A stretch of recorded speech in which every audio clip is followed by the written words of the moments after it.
बढ़ते हैं आगे और बात अगली खबर की करेंगे। जेडीयू के राष्ट्रीय कार्यकारी अध्यक्ष संजय झा ने भी एक पोस्ट किया है और सोशल मीडिया एक्स पर उनका भी एक पोस्ट आया है।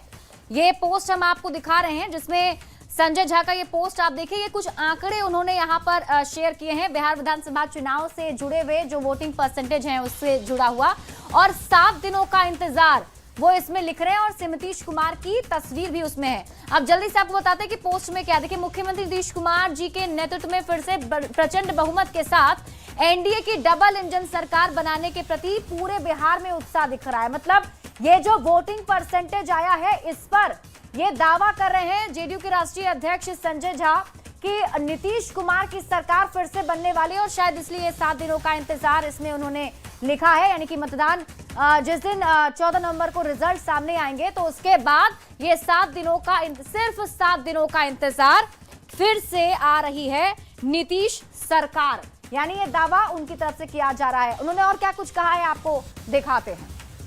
हाईएस्ट वोटिंग हुआ है, हाईएस्ट वोटिंग सरकार की वापसी के लिए हुआ है। बिहार का पास्ट का ट्रैक रिकॉर्ड देखिएगा, 5 से ज्यादा वोट 10 में पड़े सरकार की वापसी के लिए, 10 से ज्यादा वोट 15 में पड़े सरकार के वापसी के लिए। तो ये ट्रेंड हमेशा रहा है कि जब ज्यादा वोट पड़ता है तो सरकार की वापसी के लिए। तो वही बिहार में शांतिपूर्ण तरीके से पहले चरण का मतदान संपन्न होने पर केंद्रीय मंत्री धर्मेंद्र प्रधान ने कहा कि छिटपुट घटनाओं को अगर छोड़ दिया जाए तो बिहार में चुनाव शांतिपूर्ण रहा, जबकि पहले बिना हिंसा के चुनाव संपन्न होता ही नहीं था। एक नई झूठ को समाज के सामने रखना, उसके लिए उनका डीप रिसर्च होती है। उनके साथ इस प्रकार की फेक नैरेटिव की सोशल साइंटिस्ट उनके साथ बैठे हैं। उनके ही काम है।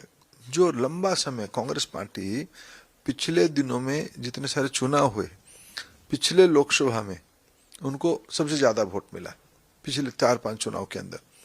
उसके बावजूद वो बेबुनियादी बात पे संवैधानिक संस्था चुनाव आयोग को कटघरे में खड़ा कर रहे हैं। तो बिहार में पहली बार वोटिंग परसेंटेज बढ़ने पर कांग्रेस के महासचिव प्रमोद तिवारी ने एनडीए पर तंज कसा है। वाले हमेशा कहते रहे हैं कि जब ज्यादा पोलिंग हो, निकाल के उनके पुराने बयान लाइब्रेरी से देख लीजिए कि जब भी ज्यादा वोट पड़ता है वो एंटी इनकम्बेंसी का वोट होता है। इनके सारे बड़े नेताओं ने कहा है। तो आज पलट क्यों रहे हैं? यह सच्चाई है कि बिहार में एनडीए सरकार के खिलाफ एक जन क्रांति हुई है।